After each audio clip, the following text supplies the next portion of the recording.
Bonjour mon père. Bonjour Henri. Et merci beaucoup d'être mon guide ici à Évreux. D'ailleurs, mon père, est-ce que vous pouvez vous présenter?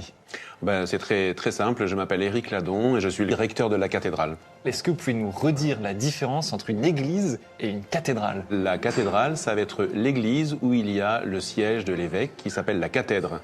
Et donc l'église prend le nom de cathédrale puisque elle est le siège de l'évêque. Et vous êtes prêts pour entamer la visite? Avec joie, mon père. Il y a beaucoup de marches qui nous attendent. On peut monter en haut? Allez, on va y aller. Yes.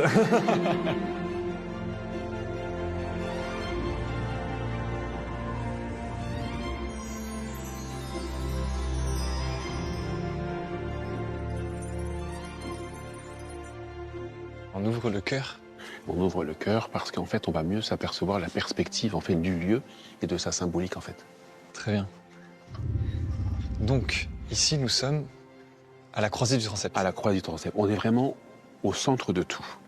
Vous avez Charlemagne qui a introduit dans la construction des églises, en fait, on sort du plan basilical, le rectangle comme c'était pour les Romains, pour introduire la croix dans la forme de l'architecture.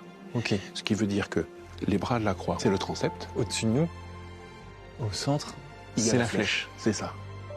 Devant nous, nous avons le cœur. Est-ce que vous pouvez expliquer ce que c'est? Qu'est-ce qui se passe dans le cœur? C'est presque la chose la plus importante. C'est un fil rouge qui nous aide à entrer dans cette relation avec Jésus. Et je voudrais faire remarquer que le chœur, ici, c'est l'exacte architecture du chœur de l'abbaye du Mont-Saint-Michel. C'est un copier-coller. C'est un copier-coller. C'est très amusant et il y a une raison à ça. Je pense que c'est normand. C'est parce que c'est normand.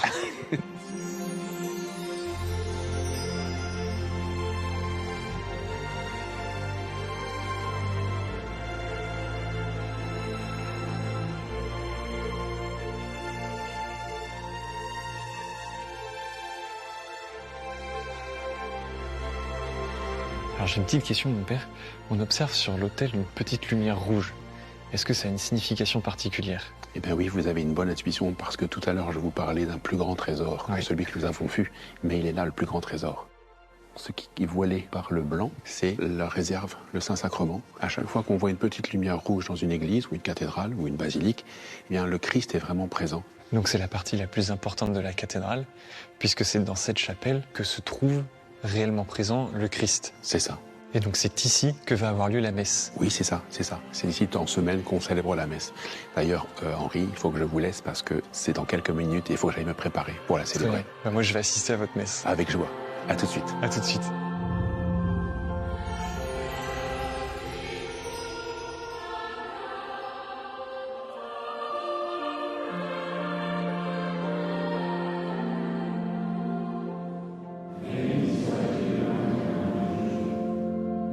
Nous voici à la fin de notre parcours à l'intérieur de la cathédrale. Mais moi, ce que j'aime bien vous montrer, ce sont les parties cachées. Si je vous dis Quasimodo, à quoi vous pensez? Eh bien, derrière cette porte se trouve la chambre du veilleur. Venez, suivez-moi, je vais tout vous expliquer. Et voilà, nous voilà dans la chambre de Quasimodo. Il s'agit en fait du veilleur de la cathédrale, celui qui était chargé de veiller sur la cathédrale, notamment pour pas qu'il n'y ait de départ d'incendie. Et vous pouvez voir ici la grande cheminée. Et regardez le vitrail qui lui donnait la vue sur l'ensemble de la cathédrale. On peut noter notamment ici une très belle représentation de la Vierge et l'Enfant entourée de 2 fleurs de lys qui, avant d'être l'emblème des rois de France, était d'abord l'emblème de la Vierge Marie.